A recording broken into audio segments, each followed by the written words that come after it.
Come on in. Come on in. Come on in. Not come on in. Not come. Sorry, y'all. Y'all know I'm weird. Whatever.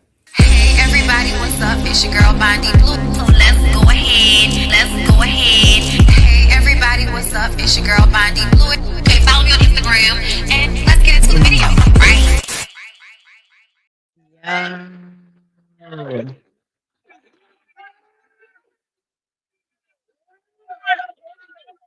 Did y'all hear it? Hey everybody, what's going on? It's your girl BondyBlue. I think y'all didn't hear it, so that means we got to do it again. Like we not starting off with this. Hold up. Let me get right. Let me get right. Hi everybody. I hope y'all are having a fantastic Friday. We have a cute little show today. Okay. Hold up. Let me check my words from the crowd one more time.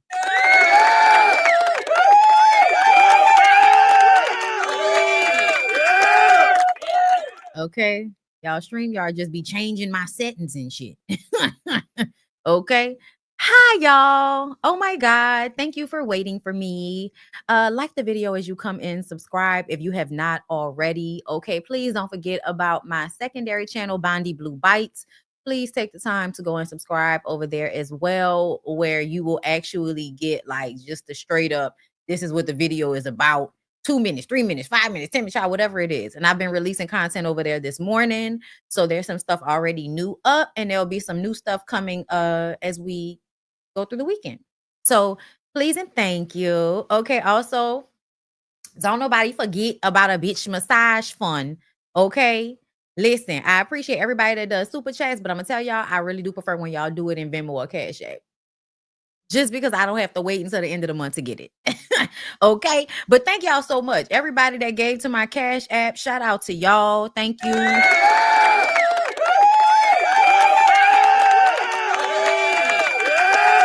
I appreciate y'all. I might actually be able to go outside. Okay. Not you watching me and Yanni. I was just in Yanni's comments as I was making my tea, girl. Okay. So thank y'all for waiting on me. We're gonna get into some stuff today. All right. Namely, I really want to get into Tracee Ellis Ross. It's a few little things that I really wanted to get into with y'all today. All right. And then I'm probably gonna get out here and go see what's going on in the world. I might, we'll see. Because low-key, low-key a bitch could stay on a sofa, but I really do want to go out at least to one of the happy hours this evening. You know what I'm saying? Like, give me a little snack, you know what I mean? A little drink, you heard me? Okay. Okay. So, where do I want to start? I think we should start at the bottom. Let's start with this. It's getting nasty. Apparently, Joe Budden and Rocky Thunder got into it. Now, if you used to watch Love and Hip Hop New York, girl, that's what I need to do. Shout out to Jamie. The Ooh Ladies First panel was last night on Niecy's channel, and we were talking about how maybe we need to go and rewatch Love and Hip Hop New York, girl, because this is Love and Hip Hop New York people. Joe Budden and Rocky Thunder, if you don't remember, okay?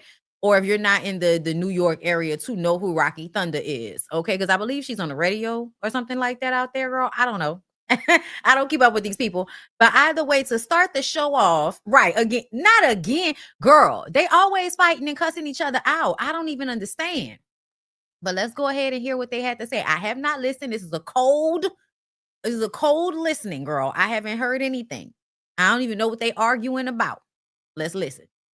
Rocky, when you was around, you was the bitch with hips, no ass that nobody looked But you're at like that deflecting. because You're going you didn't someplace have else. nobody. No, we're going someplace Wait, hold else up, with because it. you're not gonna keep talking like You're going someplace else with it. Now, Marilyn we Monroe can out get there. to that. Rocky, nobody in this crew We wanted can you. also get. You want to talk about somebody? Nobody in this crew wanted you. Oh my God, that's such a gaslighty thing to say to a woman, because at the end of the day, all of you niggas will have sex with any woman. Like Joe, whoever's in your crew, like I don't believe y'all. I feel like y'all would have sex with anything. Y'all would have sex with any woman, especially if nobody else was around, if your homeboys wasn't around, if y'all was with her alone and all of that, y'all would still try to have relations with that lady. So I'ma just go ahead and stop you right there. That's some foolishness. Proceed. Got ass, motherfucker. Your dick is about 4 fucking inches if he started pumping that shit up. Who If cares? you don't Why? shut the But fuck why up, is that not shit is your all. Also, why are you this upset, Rocky? Like, why are you this upset? I wish somebody would tell me that they never wanted to fuck me. Thank God. Because I damn sure didn't want to fuck you. Over the fucking Business. neck. My dick is not your Your business. dick has been all And her ass is not yours. Are we okay? over the motherfucking neck, nigga. And Every it's time I came out still the fucking not your bathroom, your ass business, had your girl. dick in your hand. It could be the smallest. It could be It the is that, smallest little though. It tiny. is that. It's still It not is your that. business. It's not. It would never be. I would never want it to be. That is the point. That is the only point I've ever tried making for years. So knock it off. Knock it off. You Okay, know so and we're in I agreement know then. that you ain't never been that type of dude for me, to me. You could never do nothing for me. You would. The fact that he is actively engaging with her in this argument means he wants to fuck her. I just want to be clear. Men like Joe Budden, as much as they swear up and down that they want these docile, quiet, submissive women, and they do end up in relationships with those women. But these types of men that actually orate and debate and podcast and all of that, they love a woman that they can have a good argument with.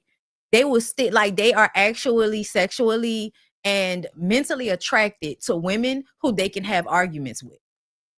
I'm not about to, I don't believe it no other way. Anytime a man is actively continuing to have discourse with a woman, it's because he's turned on by the fact that she can argue with him. I'm just saying. Was a bum when I met you. Who is she talking was to? Rocky, when you was around, you was the bitch with hips, no. Junkie and a fucking bum.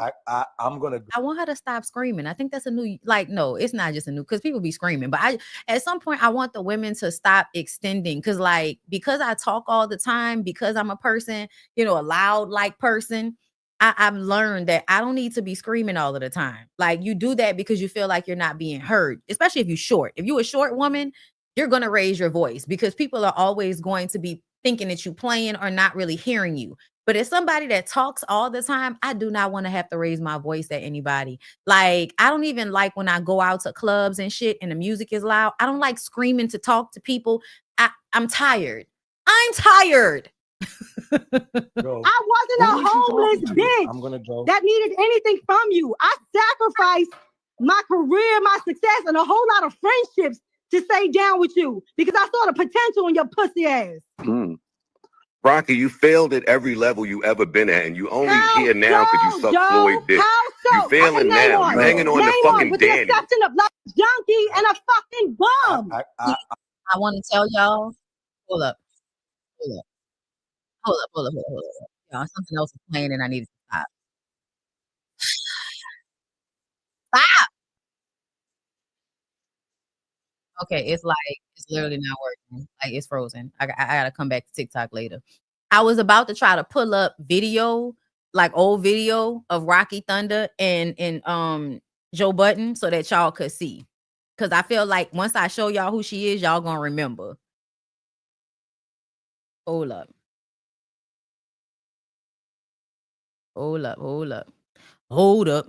Wait. For the niggas who be claiming we sold, we don't play. We gonna get to the wheels fall off. Hey, smoke weed every day. Let me see. I'm trying to see if I could find a clip back in the day of Rocky and Joe on Love and Hip Hop together. Everything that they've been doing is from these podcasts. But the funny part about it is, like, they have a lot of shit with the two of them. Like, a lot of videos and arguments with the two of them. That's wild. Damn. I'm sorry, y'all. Because I really was trying to find. Oh, wait. No. Wait a minute. I got it. Okay. Hold up. All right. Because I want to, like, I want to get your memory popping, bitch. Okay. Hold up. All right. Just right quick. You're not capable of co-hosting the show. You have to be the lead. I have my way of doing radio, and you obviously have your way of doing radio, and it's not going to work together then. Have fun trying to get high. I'm white, honey. It will get done. It will get done. It felt. Do y'all remember now? Do y'all remember now? I'm white, honey. It will get done. Y'all remember now? All right. Let's go back to this. Okay. Years now. Nothing's I try to hold your ass down Okay, for enough is enough now. But if we're gonna act like every time I came out the bathroom, you wasn't sitting on the floor beating your fucking dick and I had to walk past your nasty ass. Yeah, let's not fucking play now. Because every time you come in this motherfucker with the lies, I'm gonna take this shit to the real too. I be trying to hold your little nasty. Okay, newsflash to this room. Newsflash, nothing. The motherfucker keep a bottle of lube everywhere he goes. Nobody is I went ever to the looking bathroom, at you. the motherfucker would beat his motherfucking dick. If I'm in the fucking bed, the motherfucker would try to sleepwalk in the fucking bed and grab a fucking titty. Knock it off, Joe. Years now. Nothing's. Okay, I just want to go to Live Bites to see if there was more because I saved that one because I was like, why are these people still fighting with each other? It's been like 15 years, girl. Like it's been so many years. Why are y'all still fighting with each other? That is so crazy. Okay, there was no other clip. Like there was no before and after. Okay, so they just going back and forth, I'm guessing, on the podcast. But I say all that to say, as a woman, like I want y'all to stop engaging in these types of arguments with niggas. Like I don't know why she still feels like she has something to prove to Joe Budden in order for her to be online arguing with him and him talking about how the only thing he could talk about is how she's not attractive. She's not fuckable. She's talking about him jacking off, being a dope head, being a creep. And he's just like, but you're unattractive. Okay, sure. Like, to me, it's a situation where when a woman continues to engage with a man who is constantly disrespecting her, you don't have as much self-respect as you think you do. Because I feel like Rocky Thunder is one of those women that put herself on a pedestal, especially because I believe she was in Islam, right? I believe she was a Muslim. And she seemed to, on some level, be holding herself to like this greater standard, but then still engaging in low vibrational conversations and arguments, and even still hanging around men who is like, why are you still like bringing, like, if a man is always working on my nerves, upsetting me, arguing with me, trying to devalue me, even though I've been there for him, when are you going to stop engaging, Rocky? When is it going to be enough? Like, oh my God, it's been like years and years and years of this. It low-key gives on some level you wanted him, on some level you loved him, and he's just been using you. Like, that's what it's given to me. So I just kind of, y'all know I like to use shit as an example. Stop letting these men get you upset like this. Stop having these dumbass arguments where you screaming and hollering, raising your pressure, and they're looking at you like, oh, look at you getting all upset. Look at you getting all mad. When I tell y'all, there have been so many times when people be trying to bait me into arguments because they enjoy having arguments with me for some reason. And I just be like, you got it. Like there's a guy who is friends with one of my friends, and he and I have never gotten along, right? Grew up in the same neighborhood. We just have, we didn't even really know each other, but like in adulthood, we just, and I'm my cup of tea, whatever. You're a weirdo. Like anytime I see you out, you kind of like doing some weird shit. You know what I mean? Staring at people and circling, just weird shit. Okay. But he like, I know you don't like me. I know you don't like me. You don't like me. I don't give a fuck. He said it like, I remember one time we was at a bar, 3 times this nigga said this shit, and I was just like, sir, I don't care. Once you showed yourself to be somebody that is a weirdo to me, unsafe Negro, what are you upset about? Like, whatever it is, child. Okay, I really think that he, he like my friend, but niggas be acting like they straight. So yeah, I was just like, sir, I don't care. Okay, please, I don't care. Yo, just be trying to argue for no reason. Leave me alone. Speaking of weirdos, y'all, Tory Lanez and Megan Thee Stallion are back in the news. Y'all saw Megan Thee Stallion's amazing Coachella performance. Okay. Shout out to the girls in my Discord for saying Megan about to come on. Because when I tell y'all, me and Lyric was in the middle of watching that G10 movie with Viola Davis. And then I was like, oh no, we got to come back. cut. Cut. We about to take this over. We about to take this over to Coachella. I mean, he was asleep. He was like, "Oh, Megan up." Nigga woke up. Okay, we was thoroughly enjoying ourselves. Queen Latifah came out. Victoria Monet came out. You made her sit on your lap. Okay, Sierra came out. Oh my God, it was amazing. I loved it. Okay, she looked so good. I love that red hair on her. The body. Oh my God, it just needs to be Megan the body, because the body is ridiculous. So let's get into what's going on when it comes to little munchkin Tory Lanez. Megan Thee Stallion is coming for Tory Lanez. Ask it, y'all. I love the way y'all do this. You could tell that these people don't like Megan, and this is why a lot of the times whenever they report these stories, I don't read the comments, because what's happening here is Megan is seeking retribution and justice for the way Tory Lanez has been obsessed with her ever since he shot her. Ever since he shot her, he has been trying to get back at her through social media. He's done it through lawyers. He's done it through Marrero. Like, he's been still obsessed with, and I feel like, harassing her. So she takes it to court, and y'all think that she's harassing him because she's going to court to make sure that he leaves her the fuck alone. I'm not reading the comments because most of y'all ain't clicking. Okay, her lawyer. Hold on, let's see.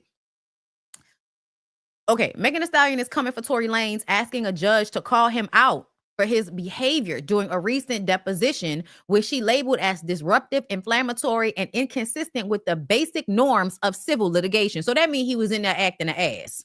Her lawyer has thrown down a motion arguing the court to explain why Lane's real name, Daystar Peterson, shouldn't face contempt charges. Her lawyer has thrown down a motion urging the court to explain why Lanez shouldn't face contempt charges in the civil suit Megan filed against Marrero Cooper. Why would her lawyer? Oh no, her lawyer wants the court to explain why he shouldn't face contempt charge. Okay. All right. In a civil suit, y'all. I woke up like 2 hours ago. Give me a break. Megan filed against Marrero Cooper. As we previously shared, Cooper is a blogger accused by Megan Thee Stallion of using her social media to push defamatory statements, deep fake porn videos, and blatant lies about her, all at the direction of Tory Lanez. When Lanez was summoned to give his deposition, Megan's attorney claims he was acting like he didn't get the meaning of simple words like discuss and approve. Yeah, you feign complete and utter ignorance as to, I guess, not be held accountable, girl. They also allege he called out her attorney's looks, calling her hair dye distracting. Oh, you were acting like a teenager. You were acting like a fucking child in that courtroom. And even suggested she should bring a hairbrush next time they try to take this deposition as she was leaving. Yeah, he was being extremely disrespectful and acting like a bitch. That's what that was given. You were acting like a sullen teenager that isn't taking the court proceedings seriously, and so you're going to be disrespectful and completely ignorant the entire time. You know, last night before I went to bed, I started following this clear lady on TikTok. Her name is Miss Andri. And I love to watch lives where white people argue with other white people. I don't like, black people being there sometimes, but it's basically white people arguing with white people. I don't know why, but I love to watch these. I've already told y'all how much I love Dean and Parker and Will C, I think is his name. And then I found this new girl, Bella, I think is her name, but her TikTok is Comrade. I love her. I'll be on her lives all day, and she'll basically have, all of her bullet points on the screen, and people come up there and argue why body count matters, why they are pro life instead of pro choice, like that type of stuff. And so the Miss Andri lady was up there, and her whole thing, first of all, is hilarious because she has like this attitude of, I don't have to answer anything. I don't have to say anything. You can come up here and tell me why it's not all men. That's what it said up there. It's all men. Prove me wrong. And at first I was like, what's happening? Why isn't she engaging? Why is she just looking at him? But the point is, I don't even have to say anything. And at some point, a man is going to man. She don't even have to say nothing. At some point, the man is going to man. And what that means is he's going to exhibit some type of toxic behavior that men are known for. For instance, weaponizing incompetence and weaponizing ignorance. One of the main things that those men kept doing, I mean, at least 4 or 5 men come up there. They've been in the live for at least 30 minutes. And they will still come up there and ask her to explain, what do you mean by it's all men? It's disingenuous. It's not what we, like they like to call on TikTok, it's not a good faith argument, meaning that you are not really engaging with this content in an honest way. You just want me to exert my energy as a woman to explain something to you so that you can take one little thing I say, twist it, and then now we're arguing. So she understands that when they ask, oh, what do you mean by it's all men? That they really just want to engage in an argument and they're feigning ignorance. And it's something that men do a lot. Child, lint on my lip gloss. Miss Andry is the name. Spelled just like that, Tiara K, if y'all looking for her name in the comments.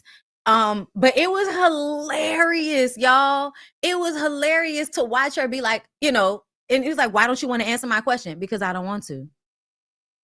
Well, I mean, I don't want to. That's a good enough reason, because I don't want to. And I was just like, damn, bitch, I love you for this. Because I feel like as a Gemini, as a Black woman, as a small Black woman, as a smart Black woman, as a, bisexual Black woman, as a, sometimes androgynous, whatever the fuck you want to call it, I have felt like I have always had to explain myself to people. And the way she was posturing herself in the live is, I don't have to explain a fucking thing to you. I don't have to explain why it's all men. I don't have to explain why I don't care what you feel, or what you think. Like, I don't have to explain any of that to you. And you can just go ahead and prove me right. And it's so funny because they would get up there. So it was 2 types of men that would, well, more than 2, but 2 main types was the one that's going to sit up there and act like they don't know what she means by it's all men, feigning ignorance, pretending not to know so that they can engage her in an argument, because they just want to win the argument. So if they pretend like they don't know, it's a way for her to exert energy explaining something that they actually do know. And one thing I've noticed about men in arguments is they're trying to win. So a part of trying to win is trying to tire you out. A part of trying to win is trying to exhaust you, make you tired with their inability to understand when they really do understand. But tiring you out is a part of them winning the argument. So if they can keep acting like they don't know what you're talking about, eventually you'll get tired and just be like, oh my God, never mind. You know what I'm saying? They wear you down. And so she refuses to answer certain questions. She'll engage sometimes, but for the most part, she will not answer questions just because they came on the live. It is hilarious, y'all. It's hilarious. And it made me really recognize how when you paying attention, men do the same shit. And that's why she was like menning. And yes, it is very much humiliation kink that people like. They like to go to her because she'll talk, like a dominatrix. Y'all know how men like to pay for women to talk down on them. So basically they can go in the live and she'll just treat them like shit. And I think they eat it up. So that's the one type, feigning ignorance. The other type is acting like they're about to have this real conversation with you, but really it's because they want to outsmart you. So they'll engage like they see your point, but at some point they're going to act as if they're an authority and they're smarter than she is. And so then proving her right by a man being a man. You just had to come up here so that you could prove you smarter than me. You just had to come up here so that you could, argue with me. Like, doesn't matter how the different ways that they come, it's all them coming in a way to dominate her or best her. And it's hilarious to watch. So that's what this reminds me of. Him sitting there acting like he doesn't know what certain words mean that we all know what the fuck they mean. Him, talking about the woman's hair and all of that. All of those are very childish tactics to tire a woman out in an argument. Same shit that Joe was doing, right? Dominate, win. That's all they can think about whenever they are engaging in any type of discourse that's about them being accountable or being fucking for real. Yes, exerting their dominance, girl. It was hilarious. Y'all should follow her. if you like those types of things. Okay. So let's go ahead and move on. With that being said, let's go. And you know, as Tracee Ellis Ross. much as grief does surface for me around not having children and not having a partner, I still wouldn't want the wrong partner.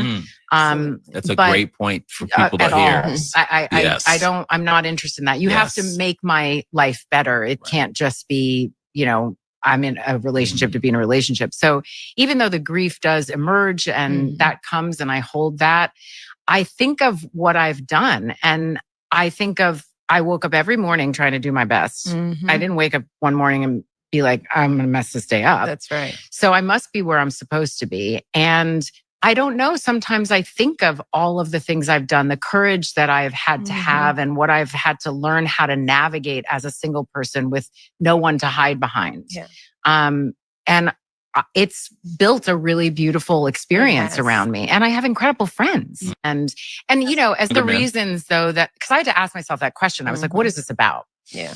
Because I want a partner. And so often, and it's not just that I'm older, I'm also very embodied. I am a full, very whole person who knows myself, who is in charge of my life and who lives a very full, just robust life. So it's not just age, it's like life experience and sort of a difference. But I had to ask myself the question, why? Why does this keep sort of coming up other than they're hot and gorgeous? There's that. But a lot of men my age are steeped in a toxic masculinity and have been raised in a culture where there is a particular way that a relationship looks. And anything that starts to smell of that for me, I did enough of it where I was controlled and felt like I was a possession or whatever those things were, or prize and I have no interest in it. And I will. The reasons though that I will not do it again. I'm sorry. No, I was going to say, so it's a generational thing. So it didn't matter how you met them, or is it just kind of the guys you're meeting? That's obviously too big of a generalization. It's a generalization, but because I have dated men my age, there is a difference. There is an openness that occurs with a younger man around whether it's gender fluidity or not even having an issue with homosexuality. I mean, something as basic as that. That there's times where I'll be, you know, sitting across the table from somebody and just like, what did you just say? Yeah, what century are you? Like, oh my God. Where's your horse and buggy? Yeah, like, I'm so sorry. And your bedpan. Yeah, for real. Chamber pot. Yeah, your chamber pot. Your chamber pot. Like, where I'm just like, yeah, this is not a match. And I have long been past the age where I feel like it's my job to teach somebody or grow them up. That I'm not interested in. So, but it's interesting. I mean, there's so many different philosophies on dating. And I have not do it again, come up with mine. I have come up with what works for me and what makes sense for me and what feels safe for me. You know, I mean, like, I'm not on dating apps. I have friends that have great success with dating apps, but that's just not something I'm comfortable with. So you're meeting folks in the wild then? That's the only way for me, or someone sets me up, or I meet them at an event. I meet someone. It's usually people that also have a level of recognition that they, you know, have as much to lose as me to a certain extent. I don't know. I mean, I haven't had great luck lately, but I do have to say I'm moving up on what it is that I'm looking for as a match. Come up with mine. I love her. I love her so much. And I love when she speaks on her outlook of dating and relationships, because I feel like we are, like she said, you're looking at a full, robust human being, a woman who has done so much in her life, that is successful, that is beautiful. Like, she checks off all of these boxes that men would like to put her in. But what she has learned is it's her life. It's her decision. I'm not going to be with somebody just so I can be with somebody.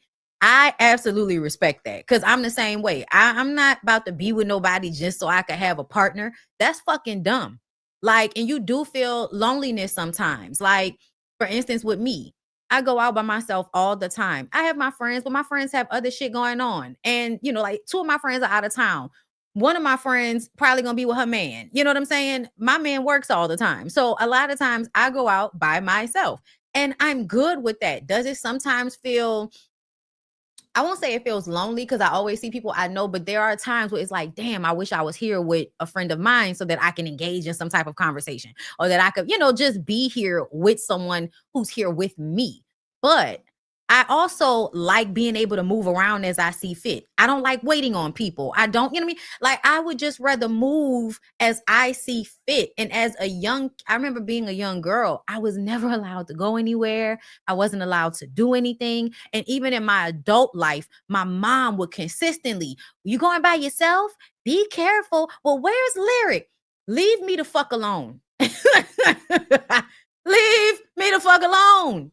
I am a grown woman. I should be able to walk around in this life without you asking me where my owner is all the time. That my mom, other people, well, where's Lyric? Where? In his fucking skin. In his skin, wherever he is.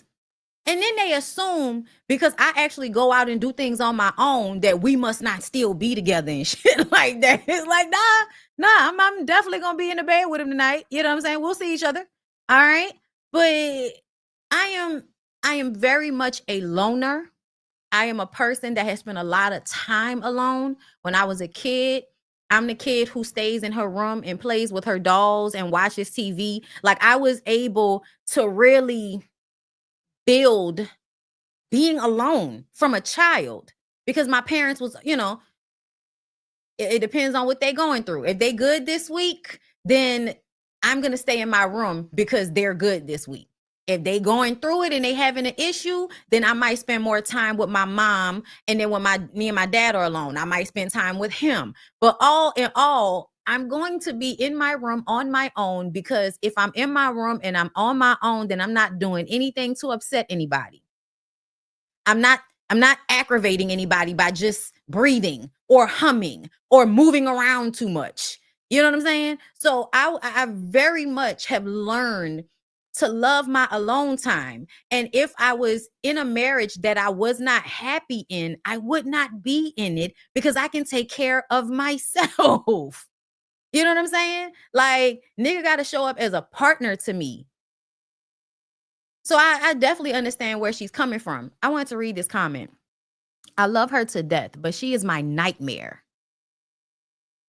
To end up with no partner and no kids at 52 is the exact opposite of what I want for my life. So in a way, I kind of feel for her. You want somebody there and you want some children to carry on your legacy.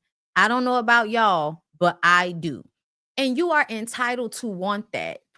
But making it seem as if a beautiful, successful, youthful woman is a nightmare in comparison to you being with a man and having children when we know what that looks like in real life. So for you to call Tracee a nightmare, and that's another thing. What the fuck do y'all think legacy is? What do you think legacy is? Legacy is not just your DNA being carried out. Because I would like for you to know whether you have children or not, your DNA is still going to be carried out because you have other family members that share your DNA. Okay? But your legacy is about what you do with your life, how you affect people. And I need for everybody to understand, no matter what your legacy is, at some point you will be forgotten. Everybody is. At some point, you will go into the level of ancestry where you are no longer a memory for a lot of people. So what, and that's why I believe in reincarnation and you know, we die and we come back. That's why I believe that, because to me, I don't have to have kids. I'll be here again. I don't have to do any of this shit y'all are talking about. I'm going to die and come back. I'll be here again. I'll be here again. And for some reason, I know I'll still be carrying the same spirit that I have now, because my spirit is a culmination of all the spirits and all of the versions of life that I've had already. So I'll always show up being here. Souls are energy. Energy is never destroyed. It is just transferred. You don't ever really die. So this whole concept of the way y'all think about legacy is weird. And to me, everybody, hey, Chrissy sounds like a codependent person. Y'all think that not having a man means nobody else is around, when the truth of the matter is women outlive their husbands anyway. So you could be 52 years old, like my mama was, and burying your husband. Then you could have children that have had to deal with your codependency in your relationship, so you don't always have your children to depend on. Now, Me and my sister are very much like, you know, we love our mom. So it's never going to be like you're going to be out here, you know, at some nursing home and ain't nobody going to be taking care of you. It's never going to be that. But at the same time, you are not entitled to see your children as caregivers. And a lot of y'all do that. So it gives, you're having children for codependency, and because you're scared of being alone. And then you want somebody to take care of you. When I say get a life, I mean get a hobby, bitch. Find shit that you like that doesn't have anything to do with codependency. Okay? And a lot of people was mad at what Tracee said about older men being toxic. And I don't even feel like she, look, because you get the difference between the way sites label shit. We heard her whole statement of what she was talking about. She's not saying all older men are toxic, but she's saying in her experience of dating them, they think a certain way and they are stuck in their ways. I don't jive with that. I'm not going to try to fix you. I'm not going to try to bring myself down to stay with you. No, I'm just going to move around you because guess what? I am good with who I am. I like being by myself. Yes, we all like to interact with other people. You want to bounce off somebody's energy. You want to see yourself reflected back in the next person. Yes, but that does not mean that you are desperate for it. And a lot of y'all are desperate for it. Okay. I remember I was trying to see because I thought I had saved the one that somebody left a stupid comment. This was it. Let me see. Using terms like toxic masculinity and I was control explains a lot. What does it explain, sir? What does it explain? Let's see.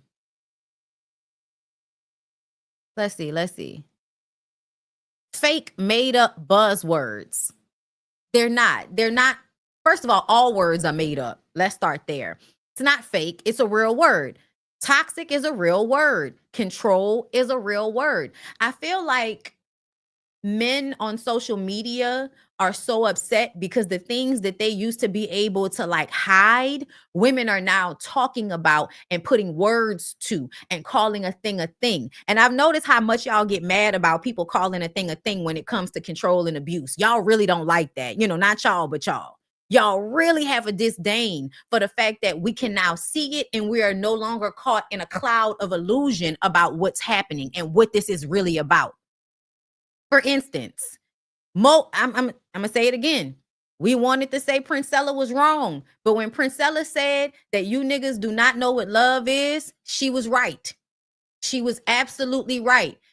To me, it is more plain now than it has ever been before that men don't actually feel love. Men feel dependency.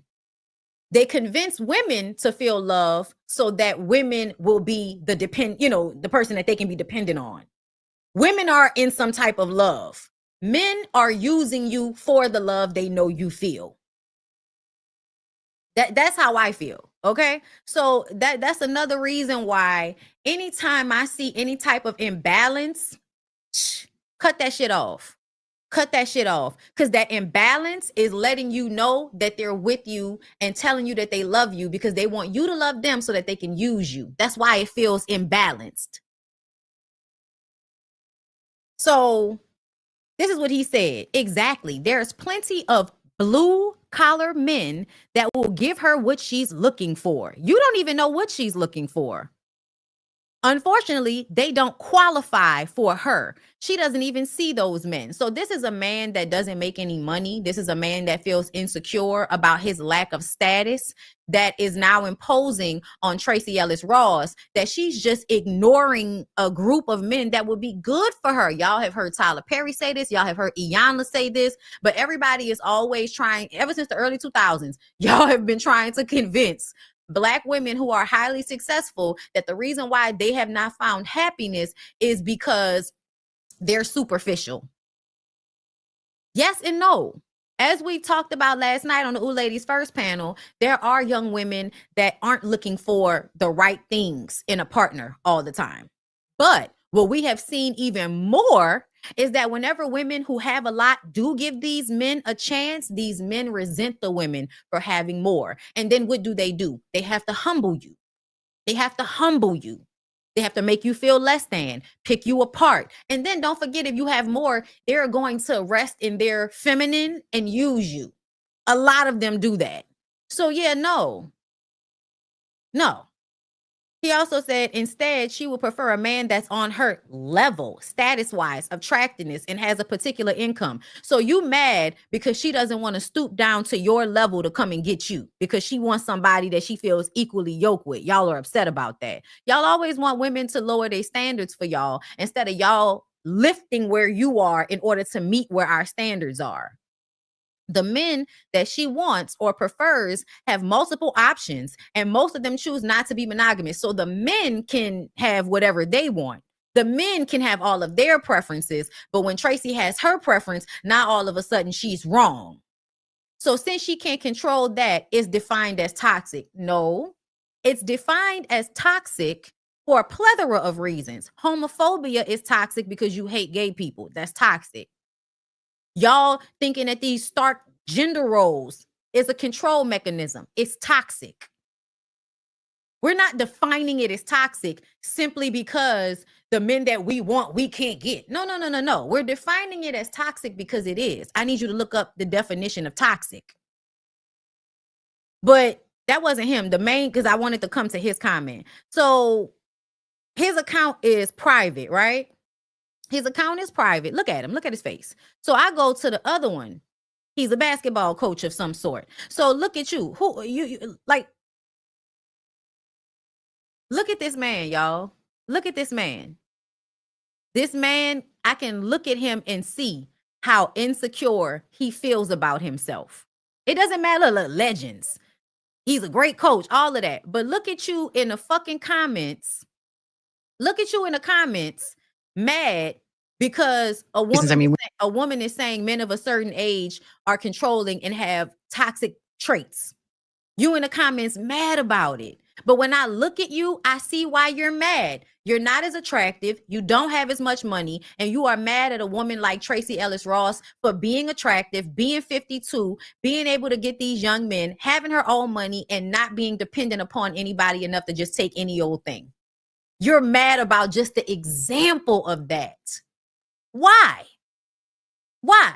Because you realize that women like Tracee Ellis Ross convince other women that they don't have to deal with your unattractive, insecure ass simply to have a man.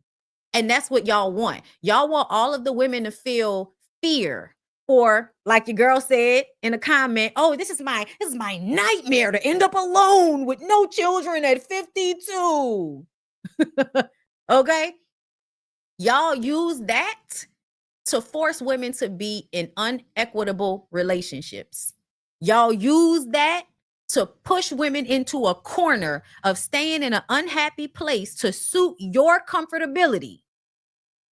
And yeah, we're not doing that no more. We're not doing that no more. So shout out to Tracee Ellis Ross. I feel like this was a great conversation. And I feel like, you know, all of these niggas always tell on themselves. Y'all all tell on yourselves. We can tell that you're tired. Look at y'all in the comments, not even listening to what she said, but superimposing your male logic that is all about escaping accountability, using your male logic and projecting it onto what she's saying. Once again, menning, okay? He's a man and he's manning because no matter what her experience is, he's going to tell her experience. You just don't want to date them because you're not looking at them. I don't want to be with a broke man that's going to be mad at me and resenting me for the rest of the relationship because I make more money than him. I don't.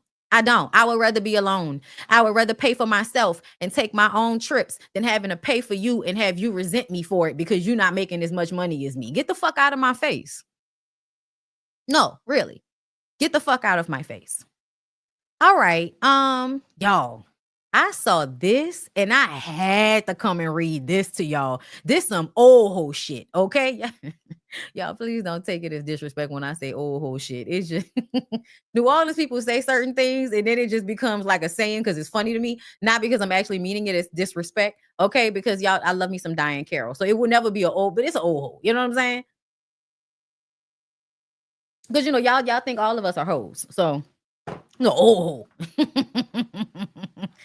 Y'all, golden era stories. Okay. In her 2008 memoir, The Legs Are the Last to Go, I think I got this book. I need to read it.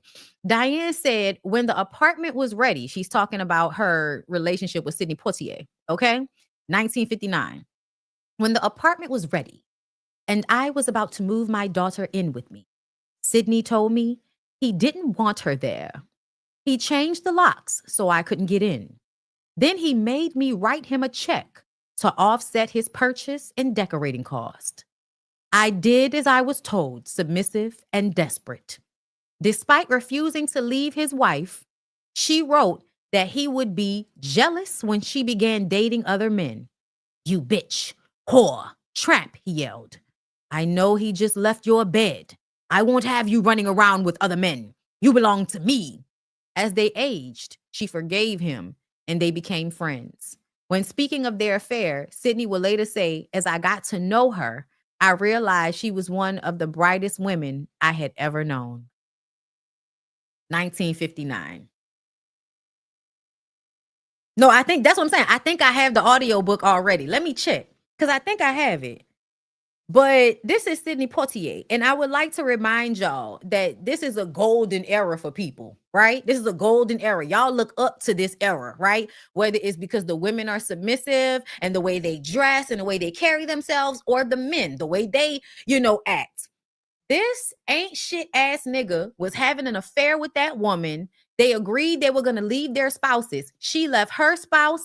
He got an apartment for them. And then right as she's about to move in, he changed the locks and then gave her a fucking invoice for the money he spent on the apartment. We would never have been able to be friends after that. So I definitely need to read this book so I can understand why the fuck you would ever forgive such disrespect. Talking about you belong to me. What? It's in your library. Yes. Legs Are the Last to Go. It's in your library, girl. When I tell y'all I'm going somewhere to go sit down and have me a nice little something to eat and a little something to drink, when y'all see the earphone and bindy ear, girl, she's listening to an audiobook. Okay, I need to get into that. But this is just an example because y'all be up here, our grandparents, traditional. Those women were getting treated like shit as well. Those women were being disrespected by bitch ass niggas as well. I'm sorry. Y'all can put Sidney Poitier on as many pedestals as you would like to. That's a bitch ass nigga if I ever seen one. That is a bitch ass nigga if I have ever seen one. My God, the entitlement. My God, the grimy, snaky-like nature of letting her leave her husband so that you can stay with your wife, and then telling her y'all were going to move into an apartment and changing the motherfucking locks. Nigga, what did she do to you for you to do that? Because she was bringing her daughter with her? Because you thought she was going to leave her daughter with the husband and she was just going to be some famous, beautiful concubine for you to drop by and fuck or something like that? Yeah, that's wild. You didn't respect her. Like, there's no respect in this. There's no respect. But you want to be respected because you're a man. But you can walk around disrespecting women that you lay down with like that. Beautiful, successful, submissive, desperate women being disrespected. And then we run 60 years in the future and you are pedestalized as somebody that was respectable, when this is one of the most disrespectful things you could ever do to some fucking body. Sisters Keeper, thank you for the super sticker, love. Jay Jersey, thank you for the super chat. I might have children in my next life. Listen. Crystal Mabone, what's up, boo? Thank you for the super chat. Just sending my absolute fave, future boss babe, again, some love. Thank you. I will be out there in Atlanta for the Boss Babe awards on next Sunday. Brown Skin In, thank you for the super chat, my girl. Listen. Okay. Thank y'all. I appreciate it. I'm a 50-year-old, and when I tell you your commentary on life is refreshing, I refer you to all my nieces, wise beyond your years, signed the old hoe. I love you. Thank you so much. I appreciate that. I appreciate it. Thank you. Reese Craig, 86. Thank you for the super chat, boo. Shout out to my mommy for showing me that your peace of mind is more important than a man by divorcing my daddy at 64. I know that's right. I love him, but he's an old, stubborn man from New Orleans, and we know how disrespectful those niggas can be. I'm telling you right now, if it were not for women loving and caring for these men would just be in a room somewhere, wanna, mad, wanna, mad. You know what I'm saying? Just repeating the same dumb shit to themselves as they disappear into the next life, child, slowly dying of loneliness and bitterness and anger. Okay? That's how they be, girl. That's how they be. Niggas ain't shit. Okay? Let's move on. What another ain't shit nigga saying? Terrence Howard announces plans to expose Hollywood through new podcasts. Let's read. As reported by TMZ, the actor revealed that he has been developing a podcast intended to shed light on Hollywood. He referred to it as a studio's nightmare and every actor's wet dream. Howard mentioned that he has begun recording episodes focused on media companies and plans to release the podcast to the public soon. One of the topics that will be reportedly addressed in Terrence Howard's upcoming podcast is his lawsuit against CAA. Howard claims he was pressured to accept a lower salary for his role on the TV show Empire. He is expected to target executives at Disney and Fox, those who he feels wronged him while on the set of Empire, as well as individuals involved in what he describes as business betrayals and shady transactions throughout his career. Overall, the 56-year-old aims to provide listeners with an insight into the inner workings of Hollywood. However, he emphasized that he would not do so at the expense of fellow celebrities. This statement follows Howard's recent bold statement on the PPD podcast, where he accused Diddy of attempting to have sexual relations with him. Additionally, he reportedly told TMZ that many people in the industry are too afraid to speak out against the Hollywood machine. However, Howard believes he has nothing to lose and is ready to ruffle the feathers of those in power. Okay. I can't wait to hear it. I cannot wait to hear it. Because I want to know what he's, what you gonna talk about, what you gonna say, who you gonna out. I want to know. I'm nosy. Okay. I'm nosy. I want to know. Not y'all saying R.I.P. Y'all, please stop. Don't be wishing death on people. That's weird as fuck for y'all to be doing that. My only thing with Terrence Howard is that Terrence Howard has a blind spot, like a lot of black men do. You can see how white people or machines have oppressed you. Can't see how you've oppressed the women you're around, though. Can't see it. So funny. We'll see what he brings up when he come out. Okay, let's move on. Y'all, Karen was denied work release from prison after DUI, according to OK Magazine. Child, poor Karen. Karen, who was sentenced to 12 months, attempted to apply for work release as soon as she was eligible, which would have taken her to a facility that is like a college dorm than a jail. Her application was approved by the corrections officer, but the Grand Dame of Potomac needed a judge to give the final approval. However, she ended up getting denied.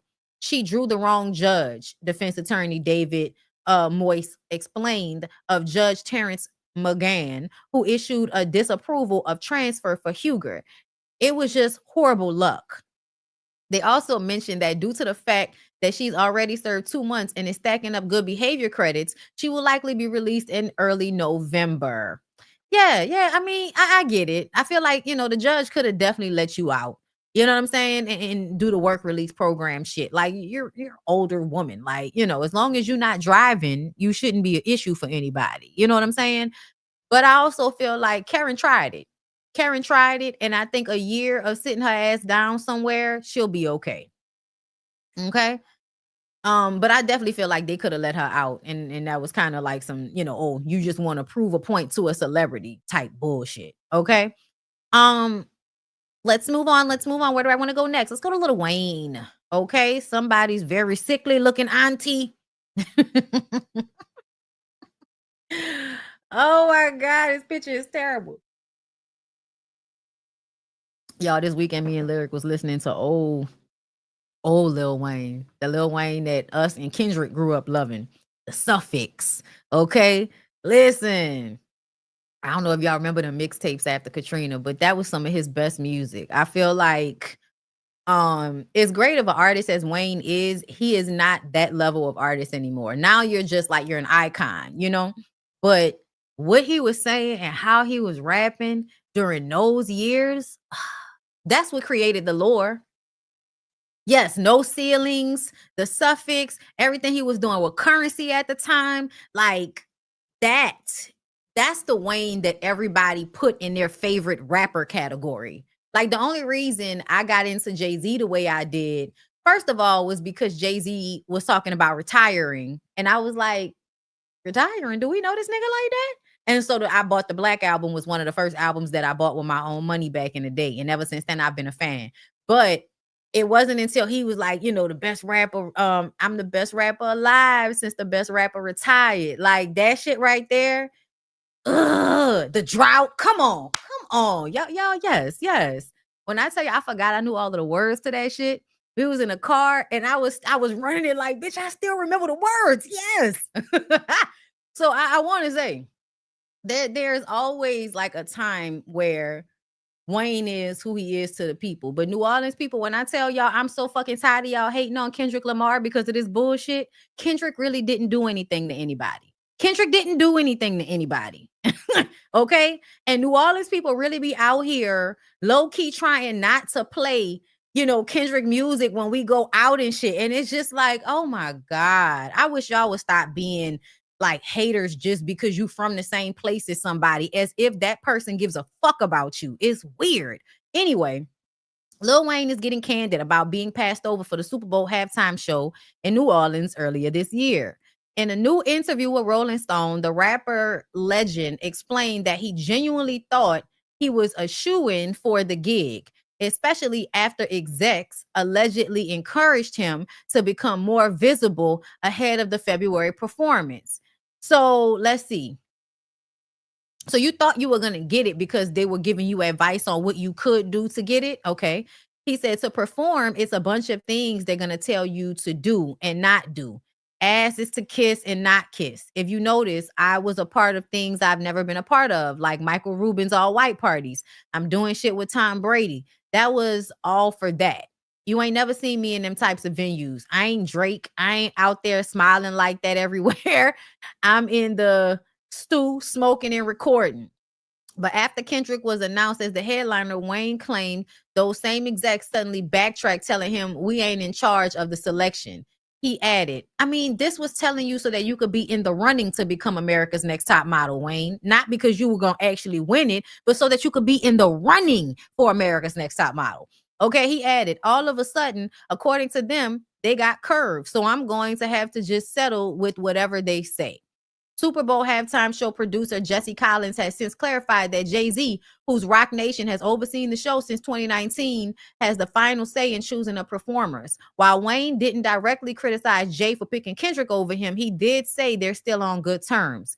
Wayne also made it clear there's no beef with Kendrick either. He said he even called the Compton rapper to encourage him before the performance, despite previously expressing his frustrations. In a video, Kendrick even referenced Wayne's disappointment on his GNX album track, Irony, rapping, I think my hard work let Lil Wayne down. Still, Wayne admitted that he didn't watch Kendrick's performance and doesn't see himself ever doing the halftime show now. He stated, every time I looked, it was nothing that made me want to go inside and see what was going on. They stole that feeling. I don't want to do it. It was perfect. Okay. So you are disappointed and I feel like if somebody said that you were possibly in the running, that means it's a possibility. It doesn't mean that you're going to automatically get it, but because you are Wayne, right? You're Wayne, you're Lil Wayne. So you have your inflated sense of self and you thought you were going to get it just because you from New Orleans. But if we're actually looking at your workmanship and your style at this point in your life, you are not a better candidate than Kendrick. And this is just off workmanship and style, y'all. Performance. breathing capabilities. Like, I'm sorry. I'm sorry. You know what I'm saying? But you're not at that level. Now, if this would have been a conversation in 2010, then we would have been having a different conversation. But in 2025, Wayne, you're older, you're sickly, your performances are freeform, and people pay you to see that. It's not the same thing as people paying thousands of dollars to watch a full football field wild performance. You didn't want to go and watch Kendrick because you were salty. Because if you had watched him, you should have been taking notes. You should have been taking notes. Like, I think people like, and this is just my opinion. People like Wayne feel like they don't have to really progress, right? They don't have to do anything they don't want to do. They don't have to stretch their artistic, bandwidth. They just can do what they want to do exactly how they want to do it. And that's fine. People will pay you for that. But at the same time, for what the Super Bowl needed, I don't think he could have handled that. I don't think he had the breath control to walk half of a football field and rap at the same time. He is entitled. He is entitled. He felt like it should have gone to him simply because of who he is. Okay. But I'm sorry. If we were actually putting these two artists together and had them battle for who was going to be able to create the most energy and have the better performance, Wayne was not going to win. And it's simply because Wayne is no longer in that space in his life where he is healthy enough to do it. I'm sorry. I don't know if y'all saw the work that Kendrick had been putting in.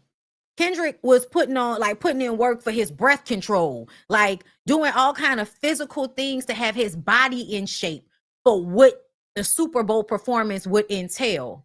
We love Wayne, as I said. Listen, love when I go see Wayne at a performance. We went and he was at Essence, maybe a year or two ago, and me and Lyric went. We loved it, okay? Every time he finished the song, thank you. Listen. But at the same time, no, I'm sorry. If we're competing for the job, you're not at a level where you can compete with Kendrick physically. And that's just what it is. Okay. That's just what it is. All right.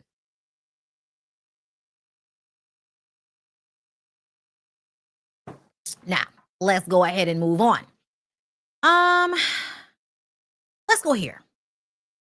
Blueface tells his mom he let women ruin their bond in emotional jail texts. Now, y'all know I really don't be paying attention to most of the Blueface, Carlisa, Krishan shit because, it's like Zeus Network and baddies. Like, y'all are toxic, low vibrational. I'm not coming down there with y'all, okay? It's too much. I don't like how it make me feel. Ugh. All right? But I read this headline and just kind of made a comment. It's always somebody else's fault. Because he said, I want to apologize to you for letting any female influences affect our relationship. I was wrong.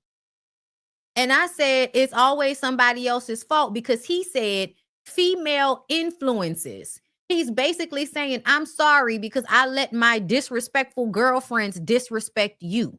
But his mama is a hood rat that raised a disrespectful son that then went and sought out women that were similar to his hood rat, disrespectful ass mama.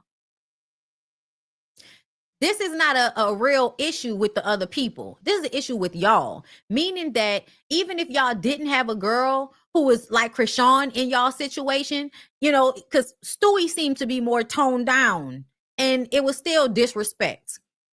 And what I think about is, since when didn't Blueface have the power in his relationship? He was always exerting control and dominance over those women. Stewie and Krishan, always in their head, telling them what to do, dictating how they live their lives. That's what he was literally doing while he was out of jail. So for him to get up here and now say, oh, those women were influencing him, yeah, that's him not really taking full accountability because you were low-key controlling those women. You were controlling. Stewie And fucking Krishan got this nigga name tattooed on her face. Yeah, that bitch crazy. But please understand that he already made her a crackhead.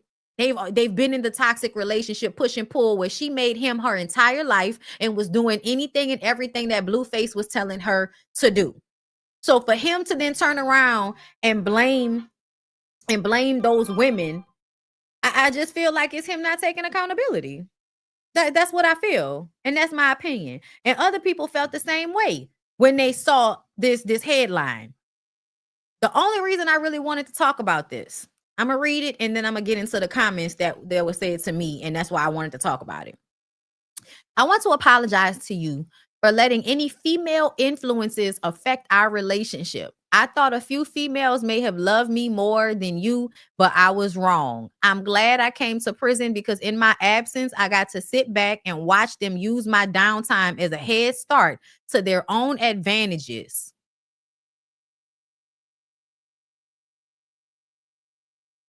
This is a nigga writing a letter to his mama, a text to his mama, telling her that him seeing his exes live their own lives and be in control of themselves is bothersome to him. It's triangulation. It's triangulation that he's doing right here. Okay. He said, in my absence, I got to sit back and watch them use my downtime as a head start to their own advantages. You are the only woman entitled to be there for me. So now that all the leaves fell off the tree, I can get back to my roots, which is you. I love you. I'll be out in a few months. Come pick me up. Just you and my kids, nobody else. What was your little dog's name that died and how he died? Making sure this is you. This you, John? It's a prison app. It's impossible to be anybody else. Dog name blank, silly. He knew today would be rough on me because we celebrated his brother's birthday every year he was in jail. And today they both in jail. I'll eat some cake for both of y'all because I know God got y'all. Thank you, son. This means the world to me. Today is bittersweet.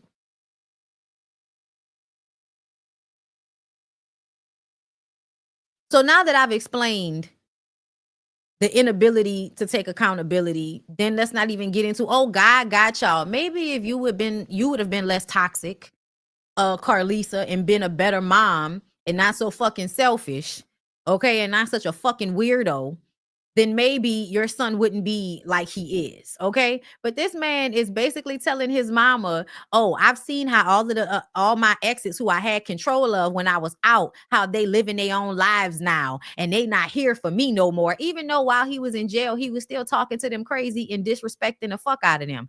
The fact that he feels like those women should still be around doing anything for him after the way he treats them is insane to me. But that's that crazy ass mindset that you can abuse people and they should never, ever, ever respond to your abuse by withdrawing their energy and leaving you exactly where the fuck you are. Like, you ever ask why your sons, both of them, are in jail? I know y'all like to blame racism for everything, but I feel like it has something to do with your parenting. I think it has something to do with your parenting, bitch. Okay? So these are the comments. Right? You know, of course, people, agree. That's great. Child, he slept with her best friend. Child, that is crazy.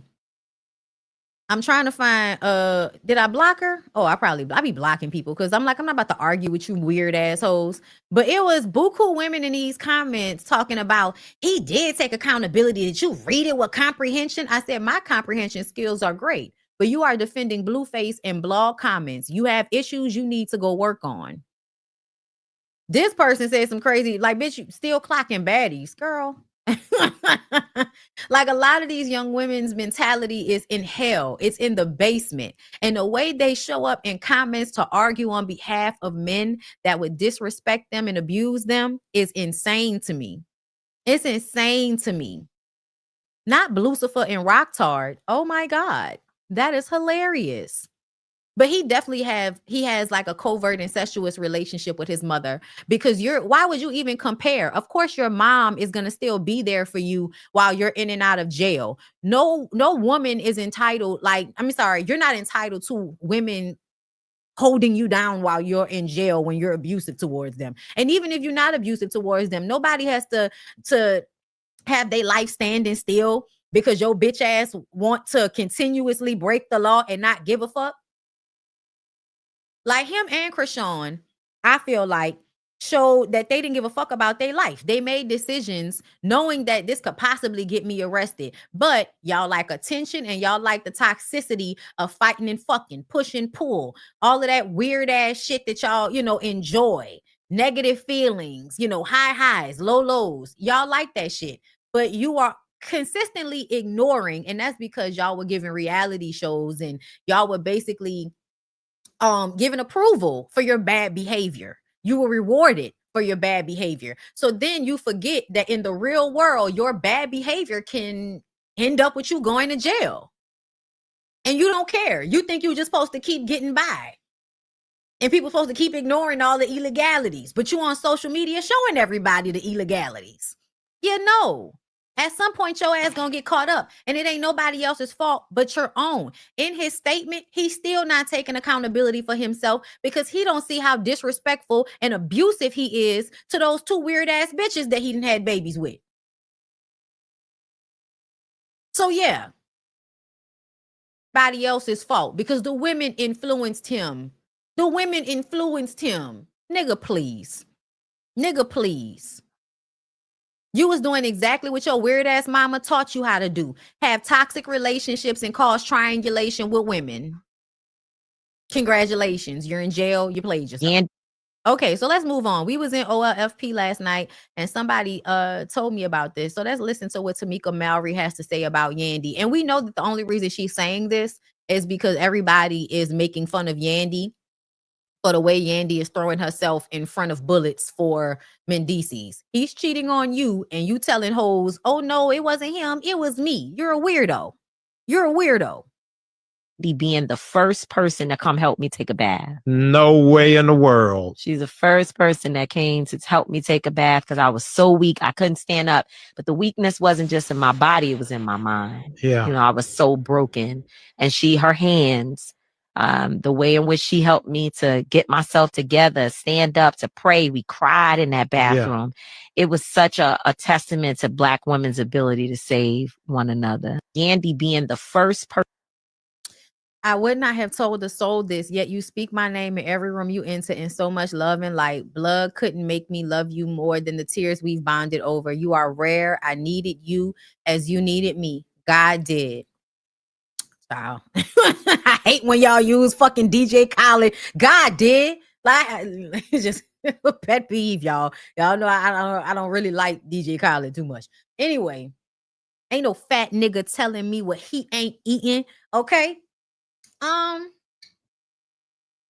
let me be a real person.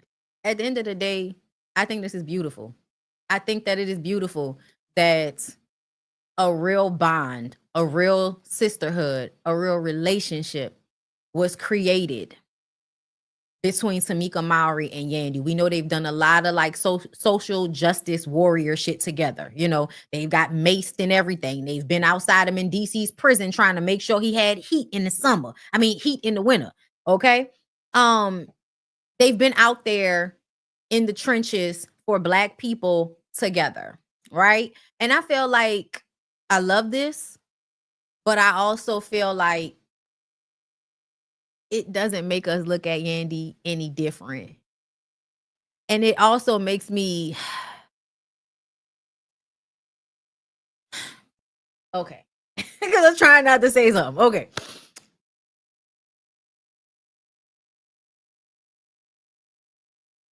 I wish that women like Yandy would not let their desperation for the image of a family to continue to stifle and push down the things that they could accomplish if they were free to do those things without having to think about how it upsets a man. So yes, Yandy is a good person, but she's dumb. And I appreciate Tamika for giving us this perspective of Yandy. You know what I'm saying? And I also feel like it's because of the way Rashida acted towards Yandy. If I'm gonna be real with y'all, like that's why I ain't never liked Rashida. Because you're a terrible friend. You've been a terrible friend. Like you're not a good friend to anybody. Okay? Like you're just not. I've just seen you time and time again lie, switch up, all of that weird shit. But Yandy, you know, Yandy doing a good thing for Tamika Amari doesn't erase how Yandy handled Mendice's baby mamas. It doesn't negate how she is a pick-me and will throw herself in front of bullets for men who would never do the same for her. Like, those two things can happen in tandem. There are a bunch of women that on some front, they're good people. But if they're connected to a man that they have some type of drug addiction to, they are still going to put themselves and everybody else around them in some type of harm's way on behalf of that man. That just always happens. But yes, she's not even a real, like Rashida's not a real friend to herself, but Yandy's not a real friend to herself either. So her showing up for Tamika feels like love, yes, but an investment. And I'll leave it at that. An investment. Okay. What else do I want to discuss before I get out of here? Y'all, first let's go to Neo and then we'll go to Ray J. The boyfriend is so against me even putting it in my butt. I have my boobs done and that is it. But I got them done like 12 years ago. I was a ballet dancer for mad years. Boobs had to be smushed down while I was in my growing years, and like I needed to plump them up when I got older because I just felt like so not there. But I am going to be 40 this year. I definitely would love to get my waist snatched. Yeah, the boyfriend is so against me even putting it in my butt. So that's all I can tell you. Love him, he loves me. That's it. What is marriage? Marriage is a piece of paper. That's all I'm going to say. Marriage is a piece of paper. I am spiritually married. I have a few matching tattoos. So she was just randomly talking and she said, I'm spiritually married. Y'all take that and put that on the blog so that everybody could tell her ass up, right?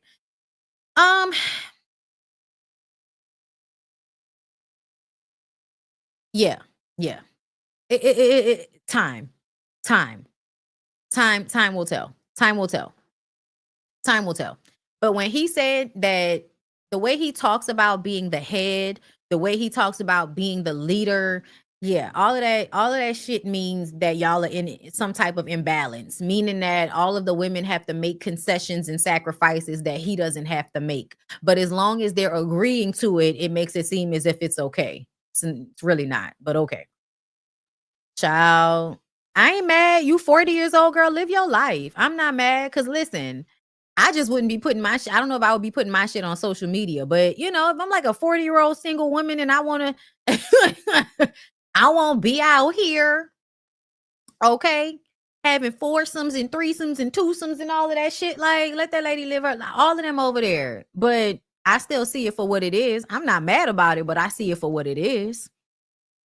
Which is women that want the attention and the access that comes with being with a man like Neo. And so they're willing to bargain, basically, like bargain their freedom and their life in order to receive those things. And something tells me Neo is not like, you know, like, them tell me Neo ain't always the greatest person to be around. He comes off like an asshole. Like, if I decide to be cold and treat you like shit, then I will.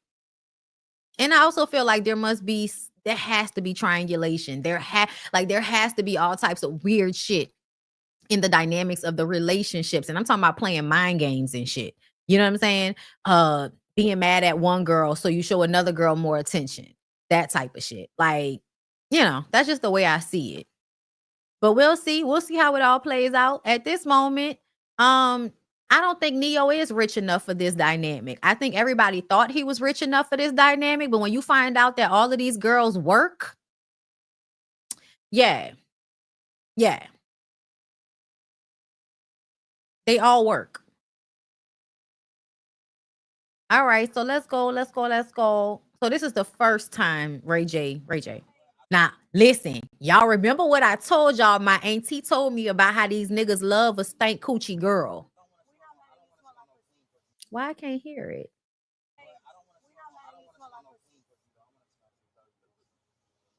Well, ain't no dirty pussy out here. We're gonna have to go somewhere like Playhouse. And this is not the party. We're gonna have to stop at Playhouse. I don't mean dirty pussy like funky. I mean a pussy that's been out all day. Can y'all hear it? He's talking about how he wants a funky pussy. It's very low, y'all, and I can't really raise it up. I don't have no control over it. But do y'all hear the fact that there are beautiful women willing to degrade themselves so that they can ride on this boat? Like the energy that these niggas the energy that these niggas siphon away from women in these moments. Yeah, no. So let me play it, and because it's real low. Like sweaty, not fishy, right? He like fishy coochie. Hold up. That's what he said. Y'all, that nigga's disgusting. But I'm gonna tell y'all, as soon as he said that, I was like, so that means that Princess? Hold up. I'm gonna pull it up so y'all can hear it over the mic.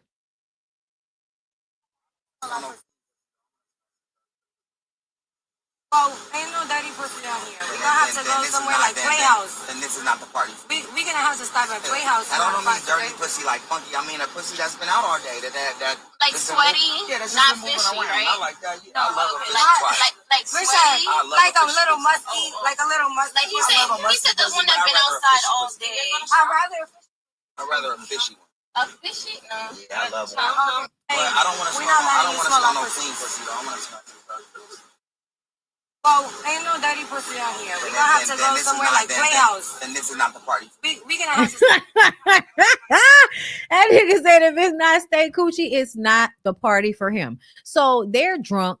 They're having this stupid conversation with him. He gets to feel like two beautiful women actually want him, and they get to ride on a really nice boat that they didn't have to pay for. Talk to me. Don't hold me and push me. That's that drug shit when you like, hold on, wait. You trying to stop, like, get back. I don't want to be hurt. I don't want your nails inside of me.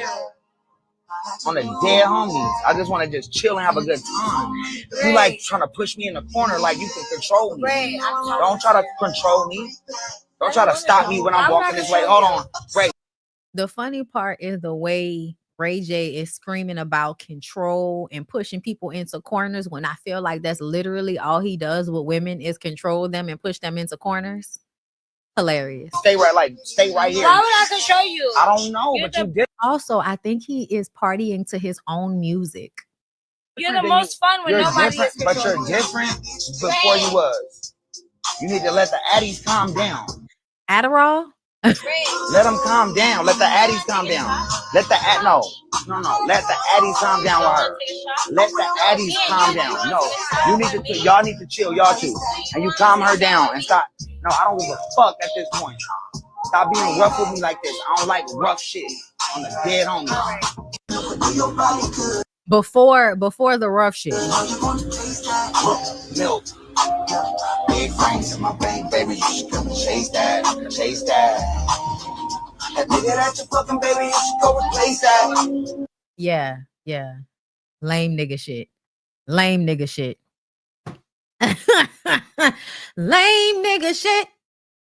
These niggas is lames. And this is what we be talking about, right? Because the fact that they is women, like, look at them. Like, I hope y'all had a good time. But everybody looks high. Everybody looks dumb. Everybody looks lame as fuck. They look lame for shaking ass in his face. He looks lame for being on a boat, listening to his own music, looking like a fucking kid. Talking to them like that. Why you being rough with me, nigga? Why you being rough with me? Y'all, Ray J is out here spazzing. So I say all that to say, Princess Love, girl, you was really out here making out with that nigga, tongue all in his tongue, and he telling you how much he love fishy, out all day coochie. So that means that he out there eating out girls with BV, and then he gonna come and make out with you all nasty like because you mix 2 white liquors together.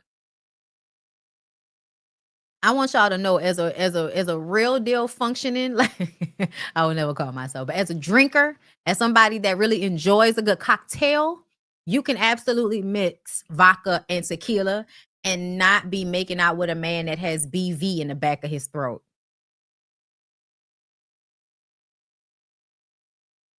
And see, that's when, like being beautiful and being with a rich man, is it worth it? Is it worth it? Do y'all feel like it's worth it? I don't know. I don't feel like it's worth it, girl. I don't think I like it. I don't think I like it. But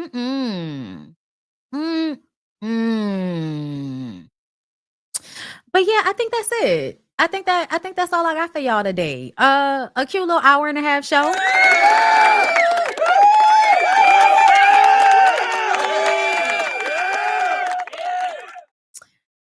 I hope y'all enjoyed the show today. Okay, cute little 1200. Thank y'all for coming through. Please don't forget to like and subscribe to my channel and keep coming back for more content. And follow me on BondyBlue Bites. Also, follow me on TikTok, BondyBlue, and follow me on Instagram, BondyBlue. Okay, I love you guys. Please have an excellent weekend, and I will see y'all in the next.